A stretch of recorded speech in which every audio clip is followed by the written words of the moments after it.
Hello दोस्तों, स्वागत है आपका इस नई वीडियो में। दोस्तों, आज हम पर्यावरण से संबंधित कुछ महत्वपूर्ण प्रश्न लेकर के आपके समक्ष उपस्थित हुए हैं। तो फ्रेंड्स, बिना देरी किए ही इन इम्पोर्टेंट सवालों को शुरू करते हैं। चलिए, इस वीडियो का पहला प्रश्न है, पर्यावरण किससे बनता है? तो दोस्तों, जब हम पर्यावरण के संदर्भ में बात करते हैं तो पर्यावरण क्या किसको बोलेंगे? पर्यावरण हमारे चारों ओर का जो वातावरण होता है उसको हम पर्यावरण बोलते हैं। तो पर्यावरण किससे मिलकर के बनता है? ऑप्शन ए है जैविक घटकों से, ऑप्शन बी है अजैविक घटकों से, ऑप्शन सी है भू आकृतीय घटकों से, ऑप्शन डी है उपरोक्त सभी। तो हमारा जो पर्यावरण है वो उपरोक्त सभी से मिलकर के बनता है। ऑप्शन डी यहाँ पे सही दिया गया है। अगला प्रश्न है, विश्व पर्यावरण दिवस मनाया जाता है। तो विश्व पर्यावरण दिवस कब मनाया जाता है ये आपको बताना है। ऑप्शन ए है 21 मार्च, ऑप्शन बी है 23 सितंबर, ऑप्शन सी है 5 जून, ऑप्शन डी है 25 मई। तो विश्व पर्यावरण दिवस 5 जून को मनाया जाता है। ऑप्शन सी यहाँ पे सही दिया गया है। अगला प्रश्न है, ओजोन परत निम्नलिखित में से किस मंडल में पाई जाती है? दोस्तों, जब हम ओजोन परत के संदर्भ में बात करते हैं तो हमारा जो वायुमंडल है, वायुमंडल में कितनी परतें होती है? सामान्य रूप से 5 परतें होती है, ये आपको ध्यान रखना है। तो उन 5 परतों में से हमारा ओजोन मंडल या फिर ओजोन परत किस मंडल में पाई जाती है? ऑप्शन ए है क्षोभ मंडल में, ऑप्शन बी है मध्य मंडल में, ऑप्शन सी है समताप मंडल में, ऑप्शन डी है आयन मंडल में। तो इस प्रश्न का सही उत्तर होगा कि ओजोन परत समताप मंडल में पाई जाती है। ऑप्शन सी यहाँ पे सही दिया गया है। अगला प्रश्न है, वायुमंडल में कार्बन डाइऑक्साइड की मात्रा कितनी होती है?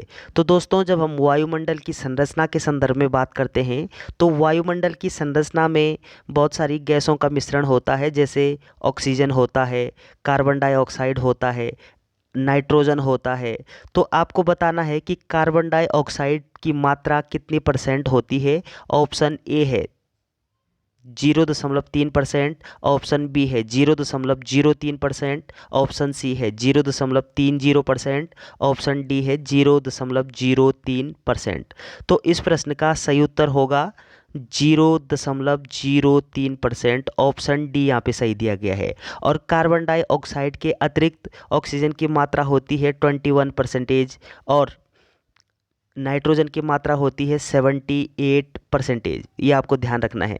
चलिए, अगला प्रश्न है, पृथ्वी के चारों ओर गैसों के समूह को क्या कहते हैं? दोस्तों, जैसे कि हम अभी बात कर रहे थे कि पृथ्वी के चारों ओर गैसों का जो समूह होता है उस समूह को हम क्या कहेंगे? ऑप्शन ए है भूमंडल, ऑप्शन बी है स्थलमंडल, ऑप्शन सी है वायुमंडल, ऑप्शन डी है जलमंडल।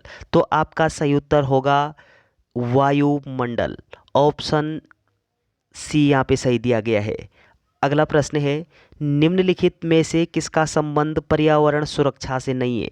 तो इन चारों में से किसका संबंध पर्यावरण सुरक्षा से नहीं है? ऑप्शन ए है धारणीय विकास, ऑप्शन बी है वनोन्मूलन, ऑप्शन सी है वृक्षारोपण, ऑप्शन डी है कागज के थैलों का प्रयोग। तो आपका सही उत्तर होगा वनोन्मूलन। ऑप्शन बी यहाँ पे सही दिया गया है। दोस्तों, ये जो वनोन्मूलन इसका संबंध पर्यावरण संरक्षण से नहीं है या पर्यावरण सुरक्षा से नहीं है। वनोन्मूलन का मतलब होता है कि वनों को काटना। अगला प्रश्न है, सतत विकास के लिए आवश्यक है। तो सतत विकास के लिए क्या आवश्यक है? ऑप्शन ए है जैव विविधता का संरक्षण, ऑप्शन बी है पर्यावरण का निरोध व नियंत्रण, ऑप्शन सी है निर्धनता को हटाना, उपरोक्त सभी। आपका सही उत्तर होगा उपरोक्त सभी। ये सारे के सारे जो बिंदु हैं उक्त तीन, ये सतत विकास के लिए अनिवार्य बिंदु होते हैं, अनिवार्य तत्व होते हैं। आपका सही उत्तर होगा उपरोक्त सभी। अगला प्रश्न है, निम्न में से भौतिक वातावरण का तत्व नहीं है। तो इनमें से भौतिक वातावरण का तत्व कौन नहीं है? ऑप्शन ए है भूमि के रूप, ऑप्शन बी है मिट्टी, ऑप्शन सी है खनिज, ऑप्शन डी है बस्तियां। तो इस प्रश्न का सही उत्तर होगा बस्तियां। ऑप्शन डी यहाँ पे सही दिया गया है। ये बस्तियां ये भौतिक वातावरण का तत्व नहीं होती है। अगला प्रश्न है, पारिस्थितिकी निम्नलिखित के बीच पारस्परिक संबंधों का अध्ययन है। तो पारिस्थितिकी हम किसको बोलेंगे? किस किस के बीच का पारस्परिक संबंध कहलाता है पारिस्थितिकी? ऑप्शन ए है मनुष्य व वन, ऑप्शन बी है मृदा व जल, ऑप्शन सी है पति व पत्नी, ऑप्शन डी है जीव व वातावरण। तो इस प्रश्न का सही उत्तर होगा जीव व वातावरण का जो पारस्परिक अध्ययन होता है, उस पारस्परिक अध्ययन को हम क्या बोलते हैं? पारिस्थितिकी, इकोलॉजी। अगला प्रश्न है, पारिस्थितिक तंत्र की संकल्पना को प्रतिस्थापित किया था। तो पारिस्थितिक जो तंत्र है, इकोसिस्टम का जो कॉन्सेप्ट है, वो किसके द्वारा दिया गया है आपको बताना है। ऑप्शन ए है जी टेलर, ऑप्शन बी है हचिनसन ने, ऑप्शन सी है स्टोडर्ट ने, ऑप्शन डी है ए जी टांसले ने। तो इस प्रश्न का सही उत्तर होगा कि इकोसिस्टम का जो कॉन्सेप्ट है वो ए जी टांसले के द्वारा दिया गया है। आपका सही उत्तर होगा ऑप्शन डी, यहाँ पे सही दिया गया है। अब ए जी टांसले के द्वारा सबसे पहले इकोसिस्टम शब्द का प्रयोग किया गया है। कब? आप बोलोगे 1935 में। कब किया गया है? 1935 में इकोसिस्टम जो शब्द है, इस शब्द का पहली बार प्रयोग किसके द्वारा किया गया है? आप बोलोगे ए जी टांसले के द्वारा। अगला प्रश्न है, रामसर सम्मेलन संबंधित है। तो रामसर सम्मेलन किससे संबंधित है, ये आपको बताना है। ऑप्शन ए है जैव ईंधन के संरक्षण से, ऑप्शन बी है वनों के संरक्षण से, ऑप्शन सी है आर्द्र भूमि संरक्षण से, ऑप्शन डी है शुष्क भूमि संरक्षण से। तो आपको बताना था कि रामसर सम्मेलन ये किससे संबंधित होता है। आपका सही उत्तर होगा आर्द्र भूमि संरक्षण से। आर्द्र भूमि संरक्षण से संबंधित क्या है? रामसर सम्मेलन। ऑप्शन सी यहाँ पे सही दिया गया है। अगला प्रश्न है, वेटलैंड दिवस मनाया जाता है। तो वेटलैंड को ही हम हिंदी में क्या बोलते हैं? आर्द्र भूमि। तो आर्द्र भूमि दिवस कब मनाया जाता है? ऑप्शन ए है 2 जनवरी को, ऑप्शन बी है 2 फरवरी को, ऑप्शन सी है 2 मई को, ऑप्शन डी है 2 मार्च को। तो आर्द्र भूमि दिवस या फिर वेटलैंड दिवस ये कब मनाया जाता है? आपका सही उत्तर होगा ऑप्शन बी 2 फरवरी को। तो 2 फरवरी को वेटलैंड दिवस या आर्द्र भूमि दिवस के रूप में मनाया जाता है। ऑप्शन बी यहाँ पे सही दिया गया है। अगला प्रश्न है, भारत की कितनी आर्द्र भूमियाँ रामसर आर्द्र भूमि के रूप में चिन्हित है? तो भारत की कितनी आर्द्र भूमियाँ रामसर आर्द्र भूमि के रूप में चिन्हित की गई है, ये आपको बताना है।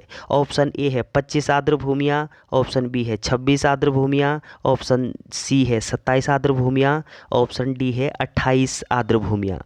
तो इस प्रश्न का सही उत्तर होगा 27 आर्द्र भूमियों को रामसर आर्द्र भूमि के रूप में चिन्हित किया गया है भारत की। तो इस प्रश्न का सही उत्तर क्या होगा? ऑप्शन सी 27 आर्द्र भूमियों को। अगला प्रश्न है, निम्न में से कौन सा कृत्रिम पारिस्थितिक तंत्र है? तो आपको बताना है कृत्रिम पारिस्थितिक तंत्र। कृत्रिम पारिस्थितिक तंत्र किसको बोलते हैं? जो बाद में बनाया गया है, जो इंसानों के द्वारा बनाया गया है, उसको बोलेंगे कृत्रिम पारिस्थितिक तंत्र। तो ऑप्शन ए है धान का खेत, ऑप्शन बी है वन, ऑप्शन सी है घास का मैदान, ऑप्शन डी है झील। तो इस प्रश्न का सही उत्तर होगा धान का खेत। ऑप्शन ए यहाँ पे सही दिया गया है। तो ये धान का खेत ये क्या होगा? ये कृत्रिम पारिस्थितिक तंत्र कहलाएगा। अगला प्रश्न है, किस वृक्ष को पर्यावरणीय संकट माना जाता है?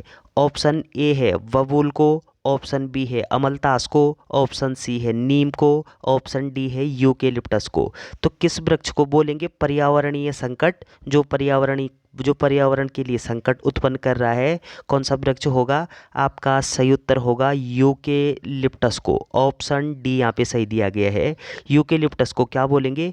पर्यावरणीय संकट। अगला प्रश्न है, सबसे अधिक स्थिर पारिस्थितिक तंत्र कौन सा है? तो सबसे स्थिर पारिस्थितिक तंत्र कौन सा होगा? ऑप्शन ए है महासागर, ऑप्शन बी है वन, ऑप्शन सी है पर्वत, ऑप्शन डी है मरुस्थल। तो सर्वाधिक जो स्थिर पारिस्थितिक तंत्र है वो कौन सा होगा, ये आपको बताना था।